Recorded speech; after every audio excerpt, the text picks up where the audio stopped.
G'day guys, I've been asked by a few people to talk about how I make gravers and engraving tools. Now, just to preface, I study and am practicing the art of Japanese style engraving, which is very different to the European style in that Japanese use tagane, which are short all metal chisel, whereas a lot of European style engraving is done with wooden handled gravers.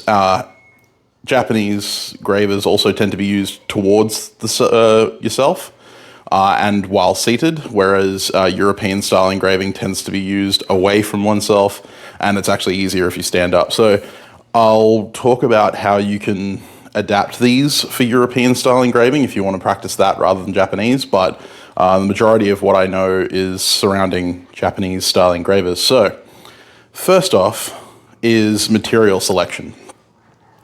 Now, one of the mistakes I see a lot of people starting out in engraving is that they start with material that is way too big.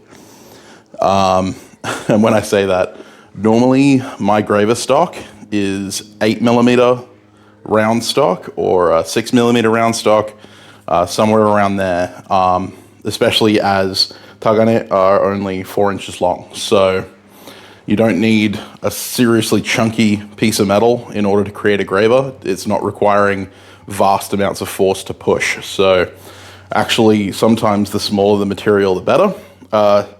5mm is probably about the smallest I'll go, but normally between 8 and 5 is my perfect area. So here I have some material that I would normally use, such as chainsaw files. Chainsaw files are actually one of my preferred usability items because they tend to be a simple carbon steel. Obviously you have to test them for heat treat, and I'll leave a link to my heat treating testing video on my playlist up there. But chainsaw files tend to be good hardenable steel, and if you're careful you can actually make gravers out of this without having to reharden them. I tend to, as in this case, this was a round file, I've ground all of the teeth off, and I'll show you how I do that with this chainsaw file here. But then I keep these as graver stock for the future because I tend to stock remove a lot of my gravers. This is actually an offcut of 10mm 1084 flat bar, and I decided I'd cut this off today to show you how I would forge a preform, a tagane preform, for turning into a graver later. And then we'll go into the different geometries and stuff like that. But yeah, for scrappers, for old cross needle files, or these chainsaw files or round files or square files are a good way to go. If you're looking for known steel, I know for a fact that W2 and W1 are very popular, especially in Japanese engraving circles. High-speed steel and stuff like that, gravers do get sold, but they don't tend to get sold as blanks. They just get sold as the finished graver, and they're difficult to heat treat at home. I normally advise simple carbon steels. They won't be as hard wearing as, say, tungsten gravers that they use in pneumatic graver machines and stuff like that, but they're simple to heat treat, they're simple to sharpen, and they're incredibly easy to make. So I'll be going through how I make them and how you could make them at home with very minimal tools in this video. So let's get started, and we'll start with this chainsaw file. It's a Nicholson chainsaw file, and we're going to remove the teeth off it. And I'll show you how I do that now. So first thing I'm going to do is nip off the tang of this needle file with an angle grinder.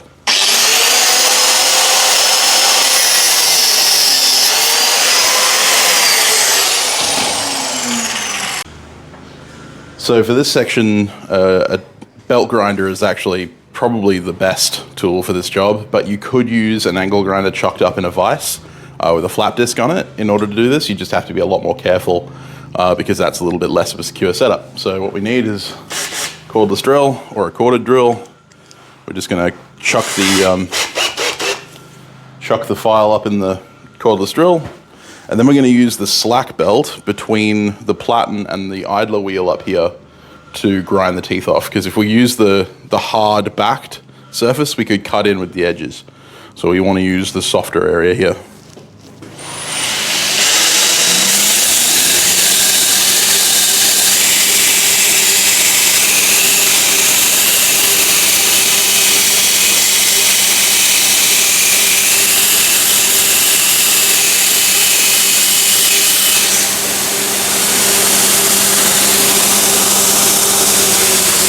As you can see, it doesn't take long.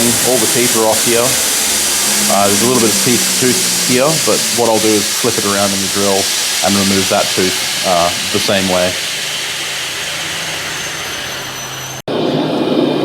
So when forging Tagane blanks, I just simply form a short-ish taper, and I'm trying to provide a flat area for my fingers to rest. So I want it to be rectangular rather than square. And this is going to be the struck end of the tool. So remembering that the majority of my chisels are made from 6mm to 8mm square, 10mm thick piece is going to be way oversized. And obviously, because we're going to put our hands on it, we want the corners to be nice and rounded.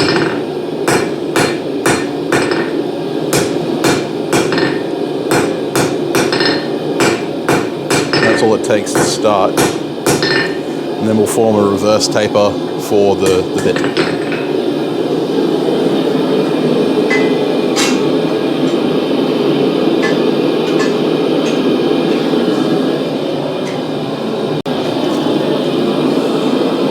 So I only need to select about 1.5 inches of material, because as we draw this down, it's going to draw that piece out to the required 4-inch length.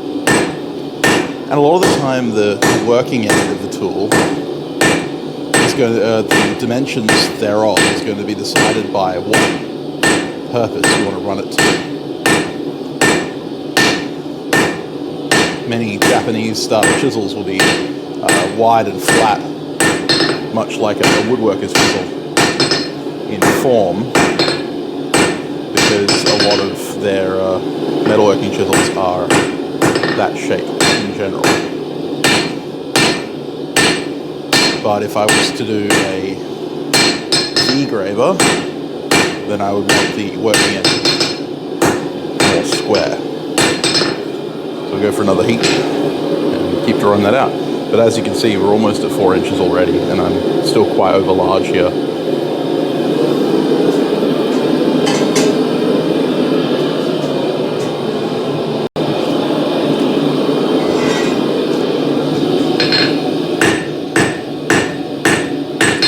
Again, reinforcing that rectangular cross section.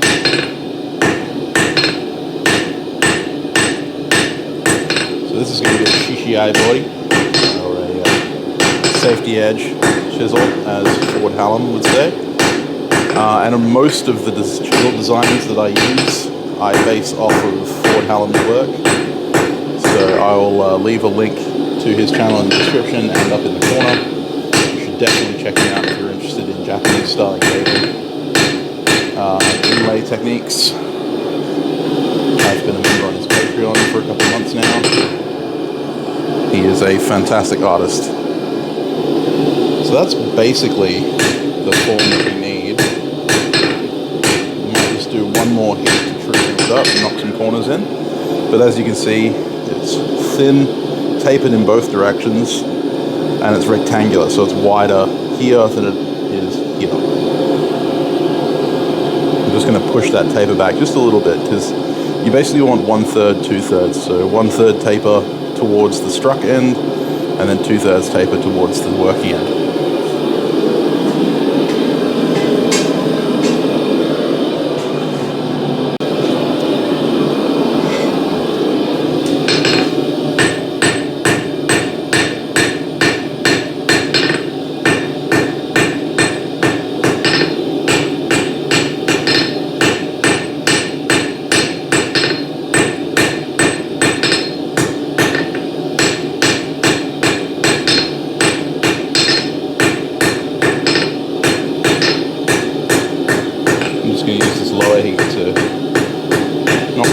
In.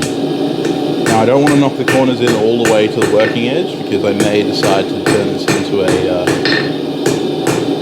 katakiri chisel, which is a sharp-shouldered chisel for stuff like signatures on work, stuff like that. So therefore I don't want round out the corners of the working one.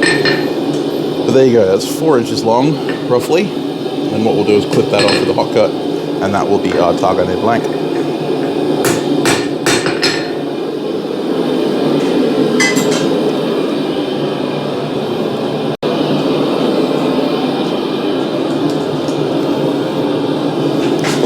And the reason I'm using a top chisel at the moment is because I have no idea where my hot cut is.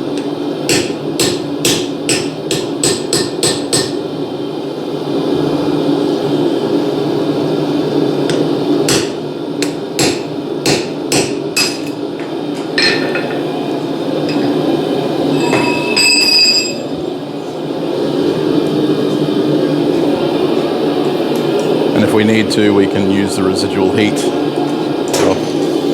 to true up everything. We're still going to have to do some material removal, obviously, but this is the final chance to true up your cutting geometry.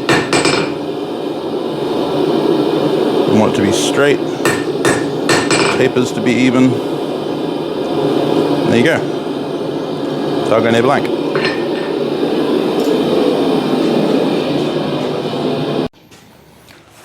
But let's say that you don't have a forge, or you're not confident with your forging skills, or you're a stock removalist knife maker and you don't particularly want to invest in the time it would take to learn blacksmithing in order to make Hardened blanks. That's where these come in. Now this is a round file that I've already annealed, and I've taken all the teeth off, and it's ready to grind, but I showed you how to take the teeth off files earlier. Now if you have a 2x72 belt grinder, shaping one of these becomes very easy. All you have to do is know what geometry you want to make, and we'll talk about that in a minute. But for instance, in this case, I want to make a V-shaped groove tool. So I want to make a kebori, or a line cutter. So basically what I'm going to do is start by making this square.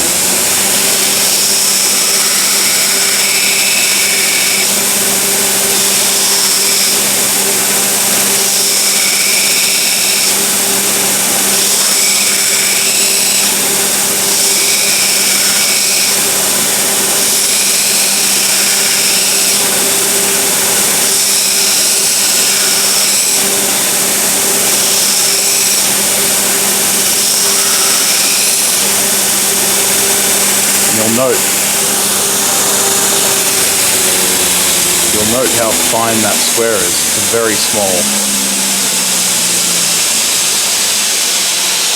So that's now a square end. And now all I need to do is select my 4 inches of length. For that I can use something like this square. Now 4 inches isn't a rule, it's just something that I go by because that's the comfortable length for me. You can go longer. I wouldn't advise going too much shorter, but 4 inches is a reasonably comfortable length for me. And then I'm just going to cut in a little rear shoulder.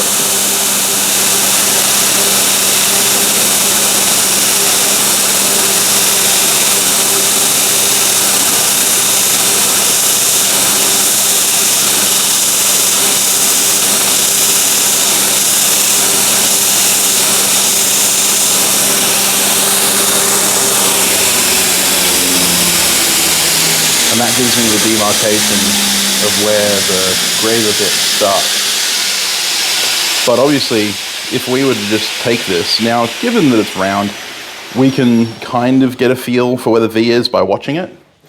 But I like to have a little bit more control over my gravers. So I like to have a flat spot that tells me in which orientation the graver is. So what I'm going to do is use the corner of the belt, and with the square on a diagonal, I'm going to cut about a 1-inch channel on either side to create a flat spot for my fingers to rest in. And then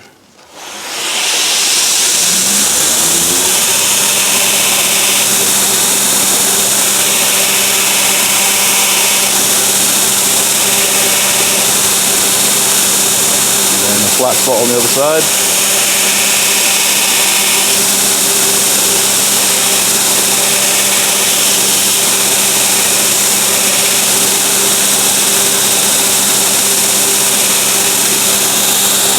sure that the flats are in line with the diamond.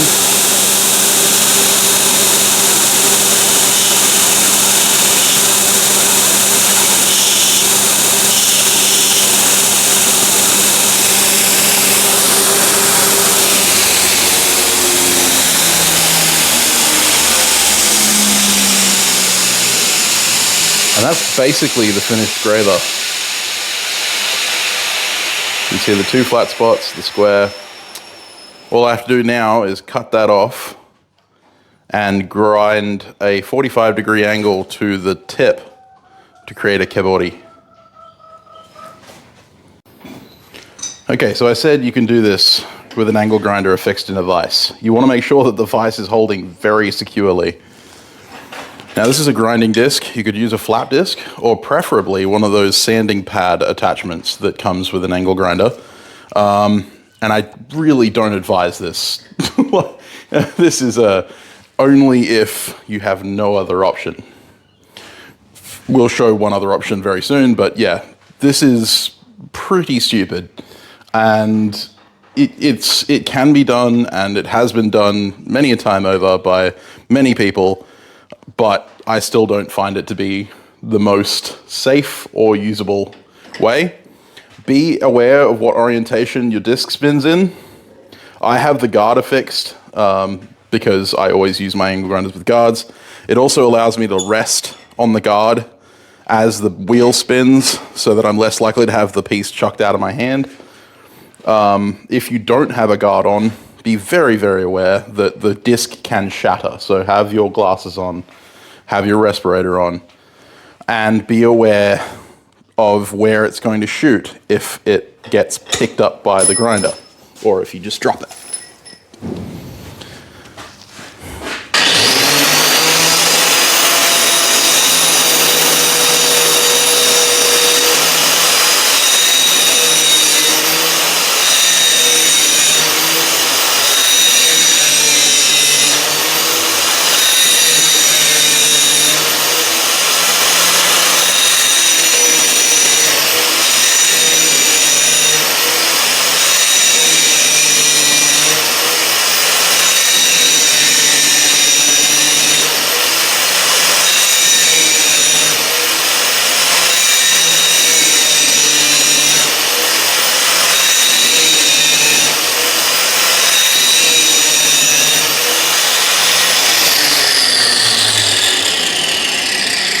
You get the idea.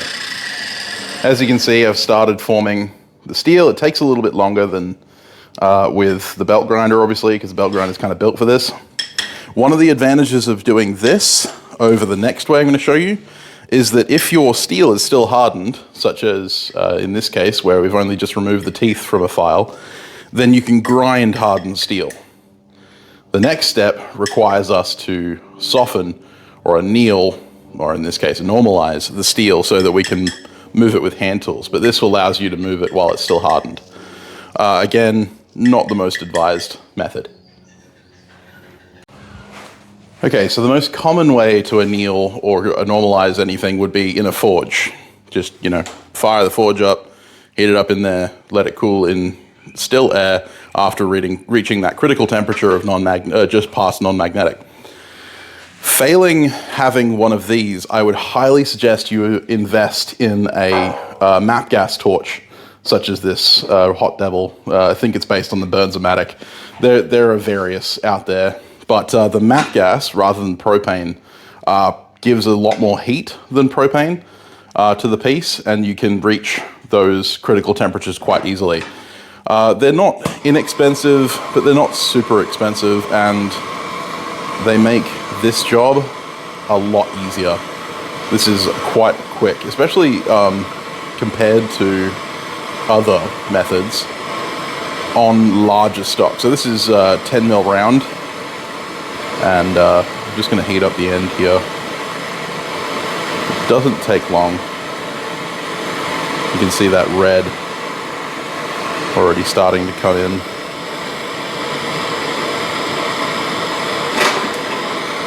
So yeah, that's already glowing. Hopefully you can see that. Yep. So map gas torch is definitely an investment I would say to anyone who owns a workshop of any kind, and even for the home workshop, if you're just starting to get into something, matte gas torch is going to help you a long way. But you can get by without one. Okay, so I understand that there might be one or two of you that live in a place where a forge is not usable and you don't have the funds to have a matte gas torch. First of all, I would say save up and invest in one.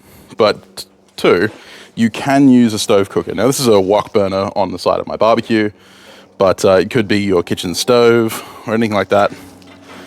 It will, given enough time, get hot enough to anneal steel. But this takes a long time.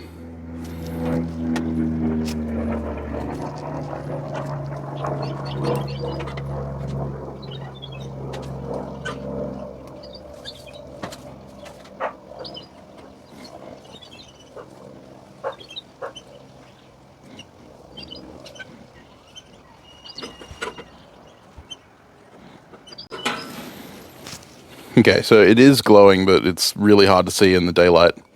It's not quite at critical temperature yet, but you get the idea. It takes a little while, but it can be done with just the heat source of your stovetop, or in this case, a wok burner. And I'm using a pair of tongs to show that you don't need vice grips or blacksmith's tongs to hold this metal. This is where the thinner material, this is 5mm stock, is going to come in a lot more useful, because thinner stock takes a lot less time to heat up than larger stock. So if you're doing this at home where you don't have a forge or a matte gas torch or a grinder, then 5mm, 6mm stock maximum is going to be your friend. Okay, so you don't have a workshop, you don't have a forge, you don't have a matte gas torch, but you do have a stovetop, and you can get hold of a file. This is going to be your best option for making your gravers. Now, you don't need a bench peg, but making a bench peg is stupidly easy. It's just a board of wood with a V cut into it, and that helps support your work. I've filed notches in here to kind of better support the work. You don't need a jeweler's palm vise, but it is incredibly useful. It has little notches in it for holding round stock so that it's rigid, and I also don't have to grip this tiny little thing in my hand. I can grip the full vise and get some real leverage on it. You can normally find these at like flea markets and antique stores and stuff like that. Jewelers pin vices also work. They have a through hole that goes all the way through, so you can hold long stock. Otherwise, you can use a pair of vice grips, or you can make yourself a set of blacksmith's pliers. Like, move the camera, like these. These work as well. So, once you've got your setup, bench peg should be at about chest height when you're sitting down. Mine is a bit lower than that, but that'll do for now. I've annealed it. I used the matte gas torch, but I showed you that you could do it with the stovetop. We're now just going to create a flat. And like when we're filing, files only cut in one direction. So when you're filing, it's the push stroke only.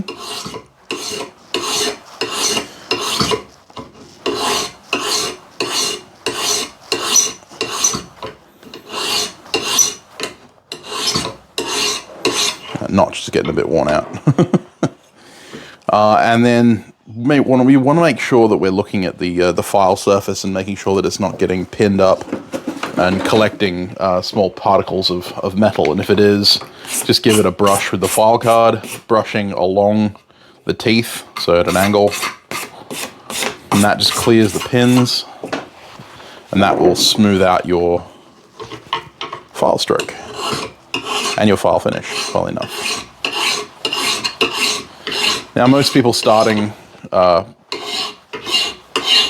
in engraving are going to want to make a kibori or a line chisel or a V graver. In the European tradition, I believe it's called what we're doing is a 90-degree graver. I have several of different sizes.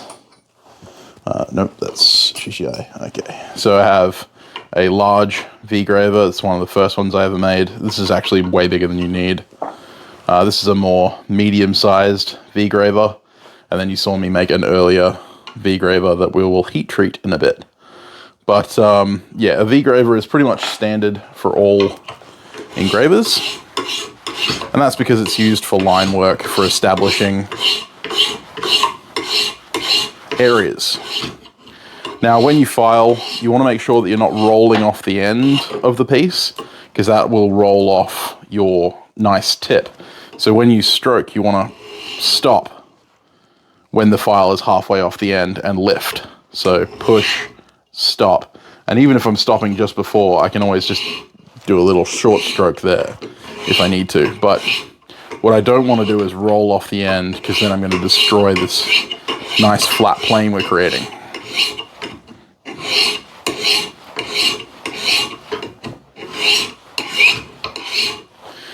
So now I've established one flat that is most of the way of the width of the round stock. I'm going to go around and I'm going to create a flat on all four sides to create a square, and I'm going to taper it from here to there. So I want the final end to be about 3 millimeters square, maybe a little bit less. Currently it's 5 mil, so I don't have to take off that much material, just a mil each side to create that square. Okay, so I've established a square at the end. It's roughly 3 millimeters. It's not perfectly square, it doesn't have to be, because we're going to remove one side. We're going to pick our squarest side, which is this one, and that's going to be our cutting point. So now what we're going to do is put that down and cut the back off to create a triangle at the end.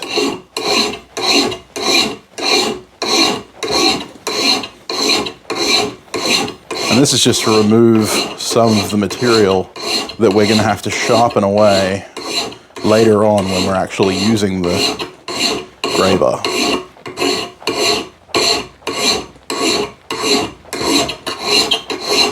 Again, emulating that taper that we've been making on all the other faces.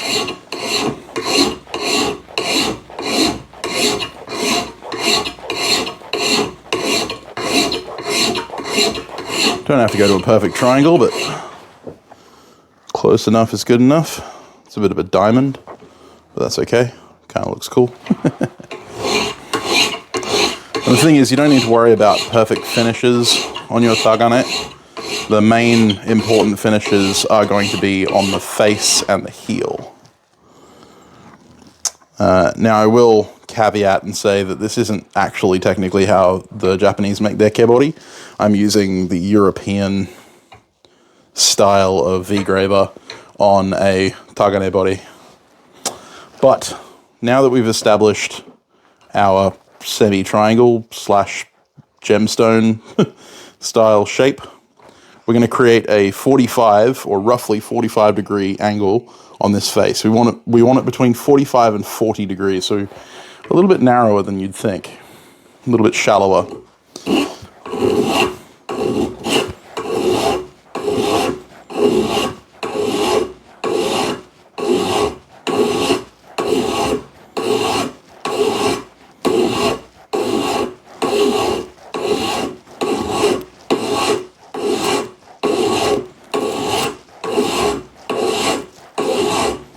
Nice flat strokes.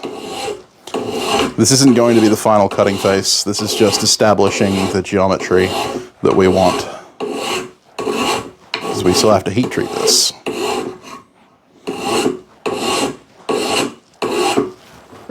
Okay, there we go. So that's our graver point, ready for heat treat. Now I'm going to cut this off with an angle grinder, but obviously if you're doing this in a shop where you have no power tools, you could just cut it off with a hacksaw. And again, it's going to be at that, 4-inch mark roundabouts. If you wanted to create those flats like I did on the grinder, you could with a file. I'm not going to bother. I'm just going to leave it round for this demonstration. But yeah, that's entirely up to you. But now we have to heat treat it. And of course, there are a number of options. We've got the forge, which is my preferred option. If you had a heat treat kiln, that would be the best option.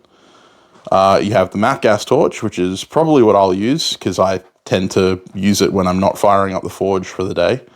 Or you can again use your stovetop, and I'll show you what that looks like. All right, let's head out to the shop. Now, it's often advised in knife making never to quench in water. The reason for that is because long, flat, and thin cross sections tend to warp and bend quite a bit, and therefore create stresses, which create fractures, which cause problems. The same can happen to your graver, but because it's such a small cross section, it doesn't normally cause an issue. And so for those of you at home, this is going to be the most efficient method. You could use cooking oil, like canola oil or olive oil, or better is peanut oil or rice bran oil, which are the higher smoke point oils. But realistically, I have quenched every graver I've made in water and never had a problem. Because you're not putting a lot of force on the gravers, or you shouldn't be, and that's something we'll discuss in the next video on how to use gravers. This is one of those things where you can get away with a little bit harder of a piece. So I'm just going to heat this up with a torch, and I want to start heating well behind the cutting edge.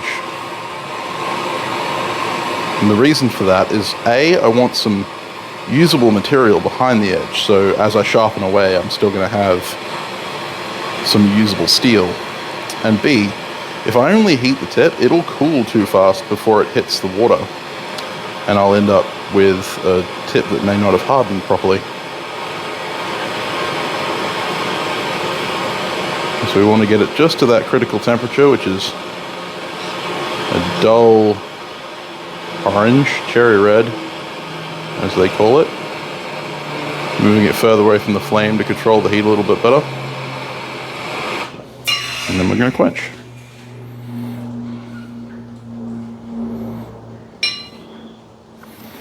And you can see that there is that distinct color change right here from where I was heating into that gray, and that's normally a good sign that there is martensite in that. Now, if I was at home and if I'm normally making gravers, I don't temper them by flame. What I'll normally do is stick them in the oven at about 150 degrees Celsius in a little pot of sand to even out the temperature. But for visual demonstrations, I'll show you how you can flame temper them. You just take a stone, or you can use the grinding disc off an angle grinder. You just want something rough that can take that scale off.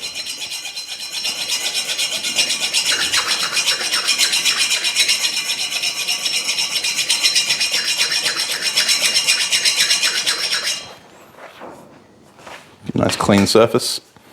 And then we're going to heat well behind where we're heating for the forging, for the heat treating, for the quenching. And we're basically just going to hold it there. Doesn't matter if this gets red. So what we're wanting to do is encourage the colors to sneak up to the edge, and the further they get away from the heat source, the further they expand, which means the wider the band of color is. This is a technique that Fort Hallam teaches,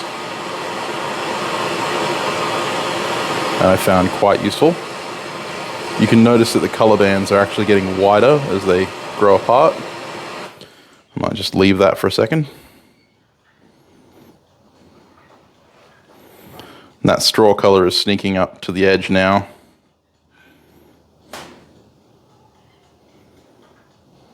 Hopefully you can see that. And about there. I don't want to quench the bit that I was heating, because remember I got it up to a red temperature, and that's not advisable to quench that. And what I can do is, with the residual heat, just knock that scale off again and let the temperature colors crawl again.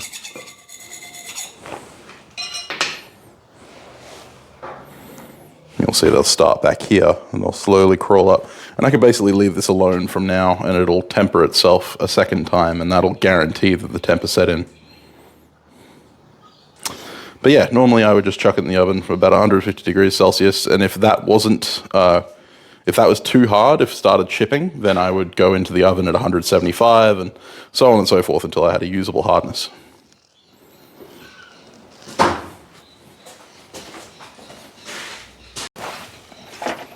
Okay, so we're back at the wok burner, and I've got my quenchant, just water, and our earlier V-graver that we made on the grinder.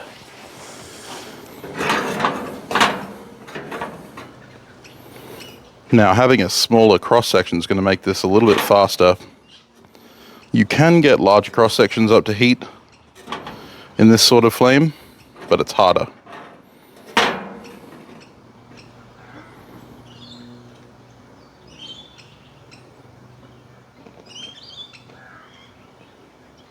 It would help if it wasn't such a windy day.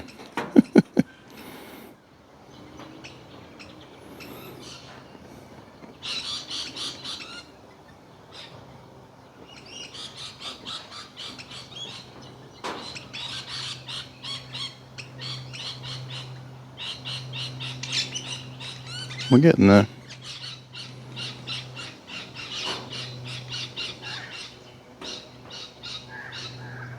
It'll be impossible to see on camera, but we are getting a glow on the tip. The wind really isn't doing me any favors. If you were doing this indoors, it would be easier, or on a less windy day.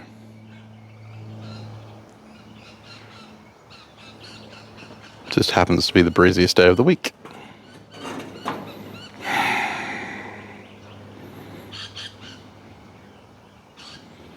Make sure not to knock anything with the heated section of your graver when you're going to quench, because that's a good way to mess up the graver. Bend things or blunt things. Okay. Here we go. That's now hardened. Hopefully you'll be able to see if I get it to focus. There you go. From about there down, it has hardened. So now we can temper it using the same flame. Just hang it over the top and wait for that gold color to sink back in. And she'll be done. Sharpening gravers is a deceptively simple process. Most people use stones or hones like this. This is a DMT diamond stone. And this is my preferred method of sharpening gravers because it handles the harder steels quite well, especially over small cross sections. The problem with using stones is you can scratch them really badly if you tilt the graver slightly. Much like dragging the tip of a knife in a stone, whereas you don't have that problem with diamond plates. So I'm just gonna shift this in the vise. It's not actually being held in place, it's the wood that's holding it. But in order to sharpen a graver, a V-graver at least, it's all about angles. Now, most professional engravers will tell you to get a fixture for your gravers, and there are fixtures out there for push gravers and stuff like that available online. They tend to be quite expensive, but they are well worth it. But as a student of tradition and trying to learn how to do this kind of thing by hand, I've decided to learn how to sharpen gravers freehand, which isn't as reliable, but I find more enjoyable. So we've lubricated our diamond stone. This is just an extra fine DMT diamond stone. I think I'd want a fine or a medium to start with from a grinder or a file, but this will work. And again, like I said before, it's a 45 degree. We want to find our angle, and we're just going to drag back and forth, trying to maintain that angle. And we're holding it much like a chopstick or a pencil. And then we're going to look at it. And as you can see, we're removing metal from the whole surface. There is one deep file scratch along the edge here, but it seems to be pretty even, which is good. It can make some horrific noises when you do this. The temptation a lot of the time is to tilt up as you go, trying to get towards that tip, but you don't want to make the tip too obtuse because then it won't cut very well. We want a roughly 45-degree angle. And I say roughly purely because we don't have an ability to measure that while we're doing this, unless you have a fixture.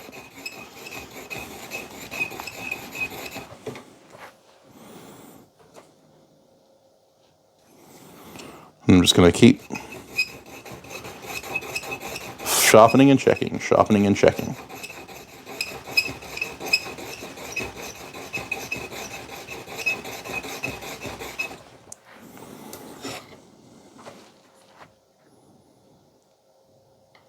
Okay, so it's pretty even all the way across. I'm not sure if you're going to be able to see that. There is a slight angle to this top, but that's because my filing was at an angle, not because the face is an angle. The more square you can make everything, the easier this will be to figure out.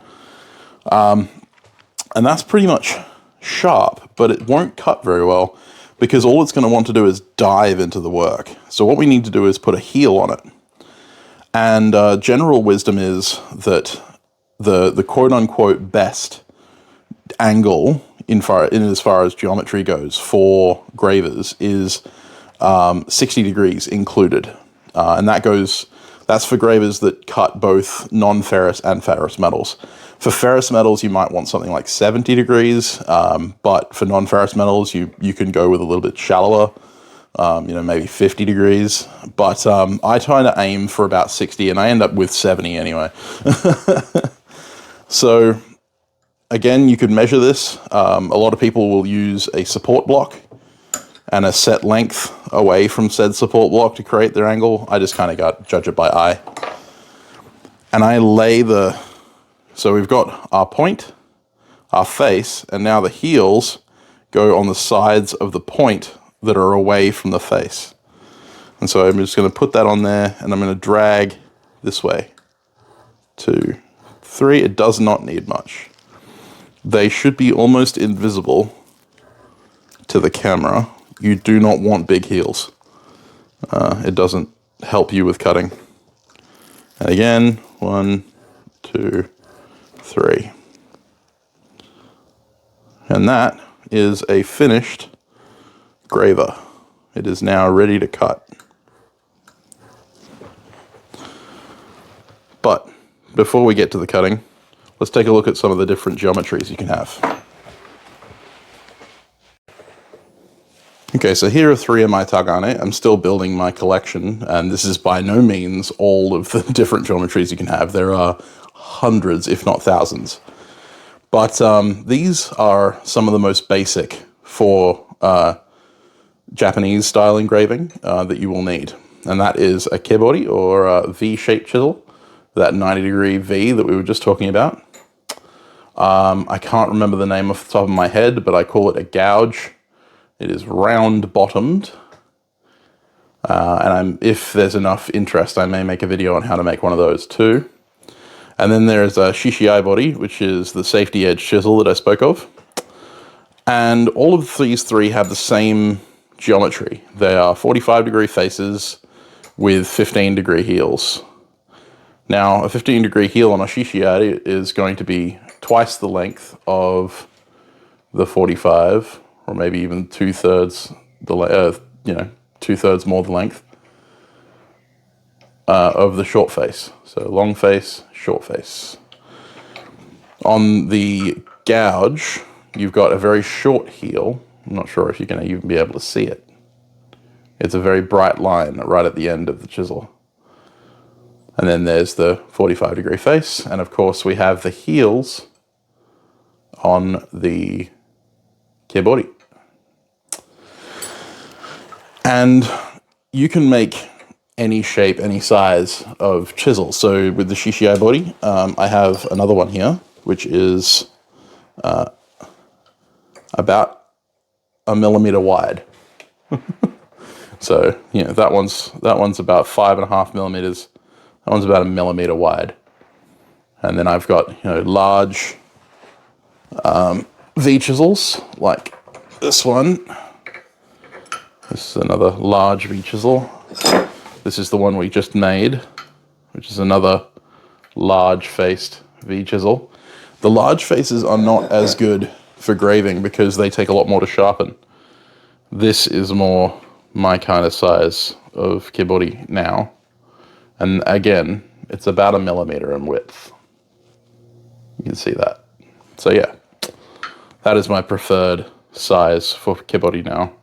Unless I'm doing really heavy work on relatively stiff material like 4140 or something like that, in which case I want that little bit extra meat behind the edge. But yeah, so this is the various styles of graver you can have in your collection, and you can build more and more. And these are for Japanese style engraving. Now I'm going to go into how I use these in my next video. So if you're interested, make sure to hit that subscribe button. And make sure you like the video to let me know that you liked it. And comment down below if you have any questions or if you want to see me do something specific surrounding engraving. Just a note, I am only a novice and I'm slowly learning, but I am by no means a master. As far as turning these into European style chisels, you could make, say this, for instance, this one is a perfect example. Because the shaft is still round, this is a European chisel, just without the body on it. If I were to mount a wooden handle, roughly that long onto it, then I could grip it forehand and tap it with a hammer behind. Then that would be a European style 90-degree V-graver. I haven't seen European style engraving use things like the Shishiai body, but I have seen them use gouge style chisels and flat bottom chisels for removing background material. So again, it's all about creating that geometry of around 60 degrees, maybe more, maybe less, depending on the steel you're using, depending on your heat treat, depending on the material you're cutting. There's so many variations, but 60 degrees is kind of a rough rule of thumb, if you like, for the size. Hopefully this helped you. I would like to take an opportunity right now to thank my patrons, these guys right here. I know it's a tiny list compared to my hand, but they provide so much in that they keep this channel running. They are the reason that my voice sounds as good as it does, because they supplied me with the Rode Wireless Go lav mic that I'm currently using. And they also finance a lot of the improvements that I'm doing to this channel, and they finance this lesson on making gravers. So if you want to help support the channel, then you can go to www.patreon.com/SamTownsBladesmith. The link will be in the description. And feel free to sign up. There are lots of behind the scenes stuff. I'm currently doing a knife making class on there, and I have a really big Patreon only project coming that I think is going to be absolutely epic. So thank you guys. All of you guys right here are the bomb. You guys are just amazing. And I hope everyone else has a fantastic week. Get out to your shop and make something, even if it's a tiny graver like this. As I said, and as I showed, it doesn't take a lot of technology to make one of these and start graving. And engraving is so much fun. You get to pull chips out of metal with other metal. It's great. Anyway, guys, I'm done prattling. Have a good one. See you next time.